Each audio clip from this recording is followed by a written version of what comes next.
أعوذ بالله من الشيطان الرجيم.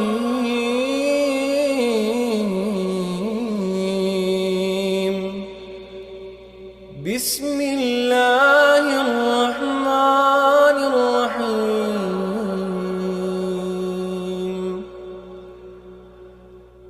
الرحمن علم القرآن. الحمد لله رب العالمين والصلاة والسلام على أشرف الأنبياء والمرسلين وعلى آله وأصحابه أجمعين ومن تبعهم بإحسان إلى يوم الدين. أما بعد. حضرات گرامی قدر، آج ہم بات کرتے ہیں زکوٰۃ کی، جو اسلامی تعلیمات اور احکامات میں سے ایک اہم تعلیم اور اہم حکم ہے۔ یہ زکوٰۃ اسلامی عبادت میں سے ایک اہم اور محترم بشان عبادت بھی ہے، اور مخلوق خدا کی ایک بے لوث خدمت اور سروس بھی ہے۔ یہ وہ عبادت ہے جو اگر ایک طرف انسان کا رشتہ اس کے خالق اور مالک سے جوڑتی ہے اور اس کو اللہ کی نظر میں محبوب اور مقبول بناتی ہے اور اس کی آخرت کو سنوارتی اور بناتی ہے، تو دوسری طرف یہ عبادت انسانوں کو بندوں کی نظر میں بھی قابل تعریف بناتی اور انسانی رشتوں کو جوڑتی اور ہموار کرتی ہے، اور آپس میں محبت اور پیار اور ہمدردی اور غمخواری کے جذبات کو بھی پیدا کرنے کا ذریعہ اور وسیلہ بنتی ہے۔ اس لیے زکوٰۃ ایک اسلامی فریضہ بھی ہے اور اخلاقی ذمہ داری بھی ہے۔ لہذا میں چند مجالس میں زکوٰۃ کے مختلف پہلوؤں پر گفتگو کرنے کا ارادہ رکھتا ہوں۔ محترم دوستو، یہ بات ہم کو معلوم ہے کہ مالی اور معاشی اعتبار سے دنیا کے تمام لوگ یکساں نہیں ہیں، بلکہ اللہ تعالیٰ نے اپنی حکمت اور مصلحت سے لوگوں کو مالی اور معاشی لحاظ سے مختلف طبقات میں بانٹ دیا ہے۔ کوئی مالدار ہے، ارب پتی ہے، کروڑ پتی ہے، تو کوئی معمولی قسم کا گزر بسر کرنے والا ہے، معمولی تجارت کرتا ہے اور کھاتا اور کماتا ہے، یا تنگی کے ساتھ گزارا کرتا ہے، اور کوئی ایسا بھی ہے کہ اس کے پاس کھانے تک کو کوئی چیز موجود نہیں، پہننے کو کپڑے موجود نہیں، رہنے کو مکان نہیں، اور بعض وہ بھی ہیں جو مانگ کر گزارا کرتے ہیں، سڑکوں پر اور فٹ پاتھ پر زندگی کرتے ہیں۔ اللہ تعالیٰ چاہتے ہیں کہ جن کو مال دیا گیا ہے، یا جو مال کمانے کی طاقت اور قدرت اور صلاحیت اور طاقت رکھتے ہیں، وہ اپنے مال میں سے دوسرے طبقات یعنی کمزور طبقات کا خیال کریں اور ان کی مدد کریں اور ان کی ضروریات کا خیال رکھیں، ان کے بچوں کی ضروریات کا خیال رکھیں، اور اپنے اس اسلامی اور اخلاقی فریضے کو نبھائیں۔ لہذا اللہ تعالیٰ نے زکوٰۃ اور صدقات کا حکم دیا۔ اس سے معلوم ہوا کہ یہ زکوٰۃ ایک جانب اسلامی فریضہ اور عبادت ہے، تو دوسری جانب ایک اخلاقی اور انسانی فریضہ اور ذمہ داری بھی ہے، اور خدمت خلق کا بہترین ذریعہ ہے۔ آج میں زکوٰۃ کے اسلامی فریضہ ہونے کے لحاظ سے اس پر گفتگو کروں گا۔ سب سے پہلے تو یہ جان لیجئے کہ اللہ تعالیٰ نے جن کو مال دیا ہے اور جو خوش عیشی اور اچھے انداز سے زندگی کر رہے ہیں، جن کو کھانے کی، پینے کی، رہائش کی مختلف سہولیات اللہ نے دے رکھی ہیں، ان پر زکوٰۃ فرض کر دی گئی۔ اس کی تفصیل تو میں بعد میں عرض کروں گا کہ کتنے مال پر زکوٰۃ فرض ہوتی ہے۔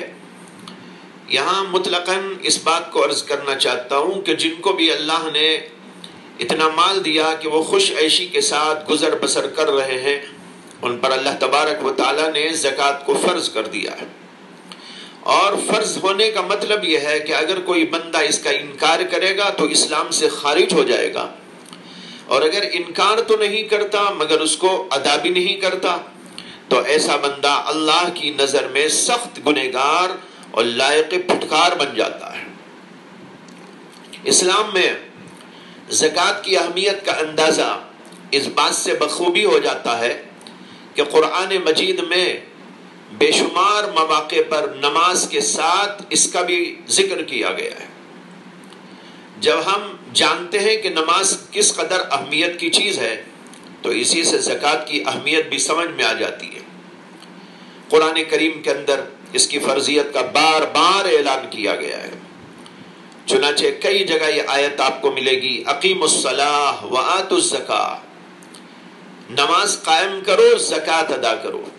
نماز کا حکم بھی ہے اور زکوٰۃ کا حکم بھی ہے، اور یہ زکوٰۃ کا فریضہ صرف اسلام ہی میں نہیں ہے بلکہ تمام پیغمبروں کی شریعت میں رہا ہے۔ قرآن کریم نے متعدد انبیاء کرام علیہم السلام کا تذکرہ کرتے ہوئے فرمایا، وَأَوْحَيْنَا إِلَيْهِمْ فِعْلَ الْخَيْرَاتِ وَإِقَامِ الصَّلَاةِ وَإِيتَاءِ الزَّكَاةِ وَكَانُوا لَنَا عَابِدِينَ، یعنی ہم نے ان انبیاء پر وحی کی تھی کہ وہ نیک کام کریں، نماز قائم کریں، زکوٰۃ ادا کریں، اور یہ لوگ ہمارے عبادت گزار بندے تھے۔ دیکھیے اس کے اندر متعدد پیغمبروں کے بارے میں کہا گیا ہے کہ اللہ نے ان کے اوپر وحی نازل کی، اور اس وحی کے اندر جہاں اور باتیں تھی ایک بات یہ بھی تھی وَإِيتَاءِ الزَّكَاةِ، زکوٰۃ کو ادا کریں۔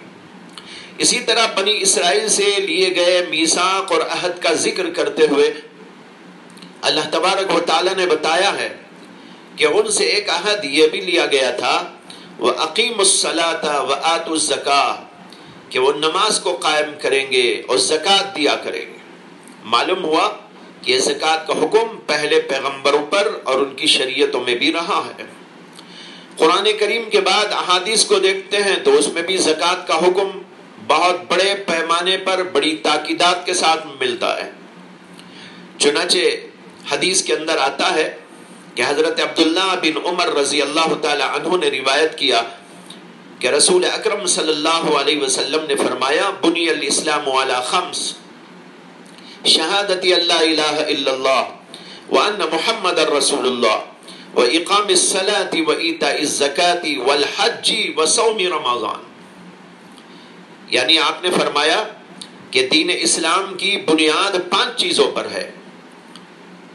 اول توحید اور رسالت کی گواہی، دوسرے نمبر پر نماز، اور تیسرے نمبر پر زکوٰۃ، چوتھے نمبر پر حج، اور 5ویں نمبر پر روزے، رمضان کے روزے۔ محترم حضرات، اس حدیث میں غور کیجئے کہ زکوٰۃ کو اسلام کا رکن یعنی ستون کہا گیا ہے، اور ارکان اسلام میں سے تیسرے نمبر پر اس کا ذکر کیا گیا ہے۔ اس سے 2 باتیں معلوم ہوتی ہیں۔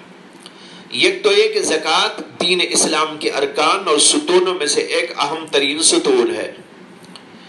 علماء اس کی تشریح میں لکھتے ہیں کہ اس حدیث میں اللہ کے نبی علیہ السلام نے اسلام کو ایک عمارت سے اور گھر سے تشبیہ دی ہے، اور توحید اور رسالت کی گواہی اور نماز اور روزہ اور زکوٰۃ اور حج کو اس کے ستون سے تشبیہ دی ہے، اور یہ بتایا ہے کہ جس طرح عمارت ستونوں پر کھڑی ہوتی ہے اسی طرح اسلام کی عمارت بھی ان 5 ستونوں پر کھڑی ہوئی، اور اگر یہ سارے ستون گر جائیں گے تو عمارت ہی ڈہ جائے گی، اور اگر اس میں سے 1-2 ستون گر جائیں گے تو اس عمارت کے اندر کمزوری آ جاتی ہے اور اس کے گرنے کا ہمیشہ خطرہ لگا رہتا ہے۔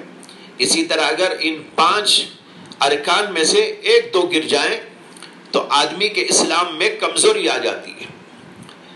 یہ بتانے کے لیے اللہ کے نبی علیہ السلام نے اس حدیث پاک کے اندر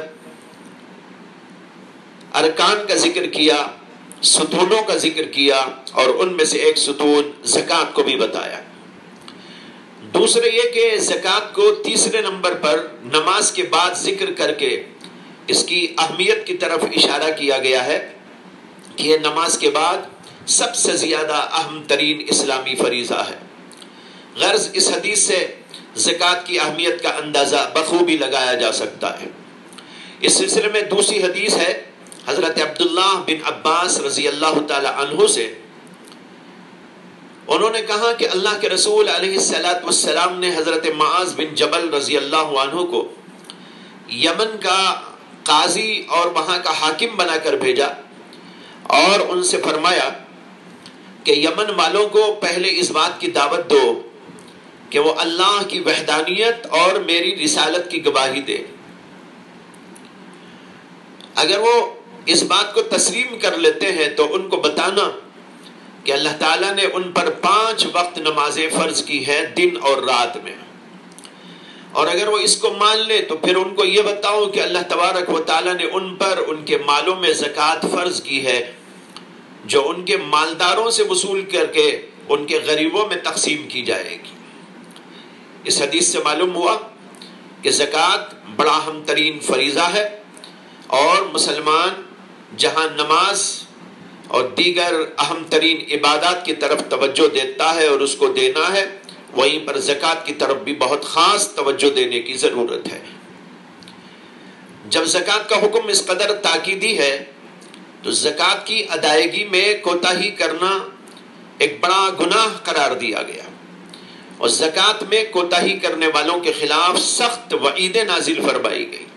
قرآن کریم کے اندر سورہ توبہ میں فرمایا گیا ہے وَالَّذِينَ يَكْنِزُونَ الذَّهَبَ وَالْفِضَّةَ وَلَا يُنْفِقُونَهَا فِي سَبِيلِ اللَّهِ فَبَشِّرْهُمْ بِعَذَابٍ أَلِيمٍ يَوْمَ يُحْمَى عَلَيْهَا فِي نَارِ جَهَنَّمَ فَتُكْوَى بِهَا جِبَاهُهُمْ وَجُنُوبُهُمْ وَظُهُورُهُمْ هَذَا مَا كَنَزْتُمْ لِأَنفُسِكُمْ فَذُوقُوا مَا كُنْتُمْ تَكْنِزُونَ. اللہ اکبر. فرماتے ہیں کہ جو لوگ سونا اور چاندی جمع کر کے رکھتے ہیں اور اس میں سے اللہ کے راستے میں خرچ نہیں کرتے، انہیں دردناک عذاب کی خبر سنا دیجئے جو اس دن ہوگا جب ان کے مالوں کو دوزخ کی آگ میں تپایا جائے گا، گرم کیا جائے گا اور پھر ان کی پیشانیوں کو اور ان کے پہلوؤں کو اور ان کی پشتوں کو داغا جائے گا اور ان سے کہا جائے گا کہ یہ ہے وہ مال جس کو تم جمع کر کے رکھتے تھے، اب اس کا مزہ چکھو. فَذُوقُوا مَا كُنْتُمْ تَكْنِزُونَ. جو تم جمع کرتے تھے، مال کا خزانہ بناتے تھے، آج اس کا مزہ چکھ کر دیکھو. ایک حدیث میں آتا ہے اس آیت کریمہ کی تفسیر میں کہ نبی اکرم صلی اللہ علیہ وسلم نے فرمایا کہ جو شخص سونے اور چاندی کا مالک ہو مگر وہ اس کا حق یعنی زکوٰۃ ادا نہ کرے تو قیامت کے دن اس کے لیے آگ کی تختیاں بنائی جائیں گی. آگ کی تختیوں کا مطلب یہ ہے کہ وہ سونے اور چاندی کی تختیاں دوزخ میں گرم ہو کر آگ کی تختیاں بن جائیں گی. ان کو دوزخ کی آگ میں تپایا جائے گا. پھر ان تختیوں سے اس کے پہلو کو، پیشانی کو اور پیٹھ کو داغ دیا جائے گا. پھر جب یہ تختیاں ٹھنڈی ہو جائیں گی تو پھر ان کو گرم کیا جائے گا اور پھر اس کو داغ دیا جائے گا. اور یہ سب کچھ اس دن ہوگا جس کی مقدار 50,000 سال کے برابر ہے، یعنی قیامت کا دن. پھر لوگوں کے درمیان فیصلہ کیا جائے گا تو کوئی جنت کی طرف جائے گا اور کوئی جہنم کی طرف جائے گا.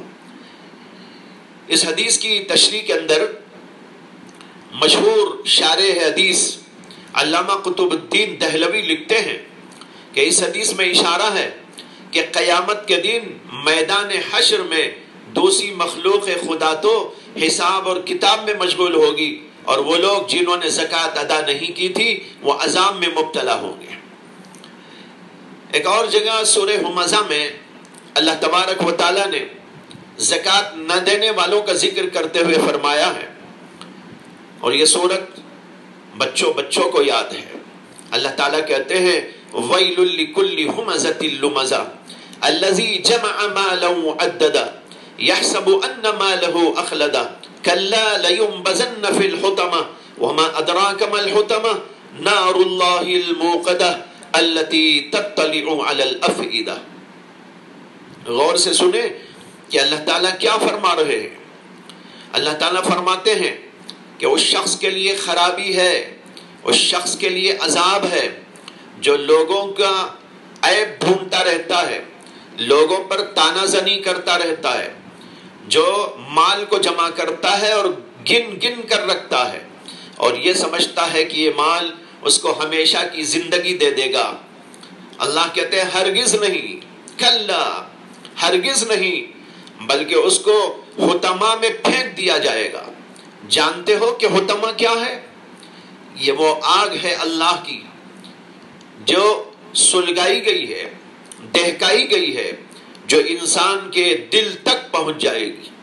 یہ ہے ترجمہ ان آیات کا جو ابھی آپ کے سامنے میں نے پڑھی ہے۔ حضرات، اس میں ان لوگوں کا عذاب، خوفناک عذاب بیان کیا گیا ہے جو زکوٰۃ ادا نہیں کرتے، مال کو گن گن کر رکھتے ہیں۔ گن گن کر رکھنے کا مطلب یہ ہے کہ ان کے دلوں کے اندر مال کی محبت سما گئی ہے، اس لیے صبح اٹھا کر گنتا ہے، شام میں گنتا ہے، اور وقت میں گن گن کر رکھتا ہے کہ میرا مال کتنا بڑھ گیا، میرا مال کتنا بڑھ گیا۔ مال کی محبت کی وجہ سے مال کو گن گن کر رکھتا ہے، اور یہ فرمایا کہ یہ سمجھتا ہے کہ اس کا یہ مال اس کو ہمیشہ کام آئے گا، میں اس سے بلڈنگ بنا لوں گا، میں اس سے جائیداد خرید لوں گا، میں اس سے سونا اور چاندی خرید لوں گا، میرے عیش و عشرت کا سامان بنا لوں گا، میں یہاں پر بہت اچھی زندگی کروں گا، میں ایسا اور ویسا رہوں گا، میرے بچوں کے لیے میں ایسا کروں گا۔ یہ آدمی یہ سمجھتا ہے کہ یہ مال اس کو ہمیشہ کام آئے گا۔ اللہ تعالیٰ اس کے جواب میں کہتے ہیں ہرگز نہیں، بلکہ ان لوگوں کو حطمہ میں ڈال دیا جائے گا، پھینک دیا جائے گا۔ لیکن حطمہ کیا ہے؟ اللہ تعالیٰ خود پوچھتے ہیں کہ جانتے ہو کہ حطمہ کیا ہے؟ اس میں اس کی خطرناکی کو بیان کرنے کے لیے توجہ دلائی جا رہی ہے۔ ذرا خوب کان کھول کر سن لینا، یوں ہی سوتے سوتے نہ سننا، غفلت کے ساتھ میں نہ سننا، بلکہ پوری توجہ کے ساتھ میں سننا کہ یہ حطمہ کیا ہے۔ پھر اس کا جواب اللہ نے خود ہی دیا کہ یہ اللہ کی آگ ہے جو دہکائی اور سلگائی گئی ہے۔ کیا مطلب؟ مطلب یہ ہے کہ یہ آگ اللہ کی جلائی اور دہکائی ہوئی آگ ہے، کسی انسان کی نہیں کہ کوئی دنیاوی چیز سے بجھ جائے، پانی سے بجھ جائے یا اور کسی چیز سے اس کو بجھا دیا جائے، نہیں، یہ اللہ کی دہکائی ہوئی آگ ہے۔ اس کی ایک خصوصیت یہ بیان فرمائی کہ وہ دل تک پہنچ جائے گی۔ دل تک پہنچنے کا کیا مطلب ہے؟ علماء اس کا ایک عجیب نکتہ لکھتے ہیں کہ جہنم کی آگ کی یہ خاصیت ہے کہ وہ انسان کو جلاتی ہے اور پوری طرح اس کو تکلیف میں مبتلا کرتی ہے، اس کے رگ و ریشے میں گھس جاتی ہے، مگر اس کے باوجود آدمی کو موت نہیں آتی۔ وہ جلتا رہتا ہے، تکلیف پاتا رہتا ہے، پریشانی میں گرفتار رہتا ہے، لیکن کچھ بھی ہو جائے لیکن اسے وہاں موت نہیں آئے گی۔ انسان اس قدر جلنے کے باوجود نہیں مرے گا، اس لیے یہ آگ انسان کو جلائے گی اور اس کے دل تک کو جلا ڈالے گی، اس کے رگ و ریشے میں پہنچ جائے گی۔ اس کے برخلاف دنیا کی آگ سے انسان مر جاتا ہے، اس کا اثر جسم پر ہونے کے بعد دل تک پہنچنے سے پہلے ہی اکثر بیشتر اس کی موت واقع ہو جاتی ہے۔ اسی اللہ تعالیٰ نے فرمایا التی تطلع علی الافئدہ، وہ آگ دلوں تک پہنچ جائے گی اور ان کو جلا کے خاک کر دے گی۔ ایک حدیث میں زکوٰۃ نہ دینے والوں کے سلسلے میں بڑی سخت وعید بیان کرتے ہوئے اللہ کے رسول علیہ السلام نے ارشاد فرمایا کہ جس شخص کو اللہ تعالیٰ نے مال دیا اور اس نے اس کی زکوٰۃ نہیں دی تو قیامت کے دن اس کا مال ایک گنجے سانپ کی شکل میں تبدیل کر دیا جائے گا، جس کی آنکھوں پر 2 سیاہ کالے نقطے ہوں گے۔ پھر وہ سانپ اس کے گلے میں بطور توق ڈال دیا جائے گا اور وہ سانپ اس کی دونوں بانجھیں پکڑ کر کہے گا انا مالک انا کنزک، میں ہی تیرا مال ہوں، میں ہی تیرا خزانہ ہوں، میں ہی تیرا مال ہوں، میں ہی تیرا خزانہ ہوں۔ یہ بخاری شریف کی حدیث ہے۔ علماء لکھتے ہیں کہ سانپ جب گنجا ہوتا ہے وہ بہت زیادہ زہریلا ہوتا ہے، اس میں اسی طرف اشارہ ہے کہ وہ انتہائی زہریلا قسم کا سانپ ہوگا جو ان لوگوں پر مسلط کر دیا جائے گا جو زکوٰۃ ادا نہیں کرتے۔ غرض یہ کہ زکوٰۃ ایک اہم ترین فریضہ ہے، اس میں کوتاہی کرنا سخت خطرے کا باعث ہے، لہٰذا اللہ تعالیٰ نے جن لوگوں کو مال دولت دی ہے ان کو چاہیے کہ وہ زکوٰۃ کے اندر مال نکالا کرے، غریبوں کی امداد کیا کرے، ان کی نصرت اور مدد کیا کرے اور اس فریضے کو نبھانے کی کوشش کرے۔ میں یہ تفصیل تو پھر عرض کروں گا کہ کتنے مال پر، کون سے مال پر زکوٰۃ دینا فرض ہوتا ہے اور زکوٰۃ میں کتنا مال نکالنا ہوتا ہے اور کن لوگوں کو زکوٰۃ دینا چاہیے وغیرہ۔ اس سلسلے میں بہت سے لوگ غلطیاں کرتے ہیں، میں بعد میں اس پر روشنی ڈالوں گا انشاءاللہ۔ آج کی مجلس میں دو باتیں واضح کی گئی، ایک تو اسلامی نقطہ نظر سے زکوٰۃ کی فرضیت اور اہمیت، اور دوسرے زکوٰۃ نہ دینے پر وعید اور دھمکی۔ اور کل میں یہ بتاؤں گا کہ زکوٰۃ ایک اخلاقی فریضہ بھی ہے، انسانی فریضہ بھی ہے۔ اللہ تبارک و تعالی ہم سب کو زکوٰۃ دینے اور صحیح طریقے پر زکوٰۃ دینے کی توفیق عطا فرمائے۔ وآخر دعوانا ان الحمد للہ رب العالمین۔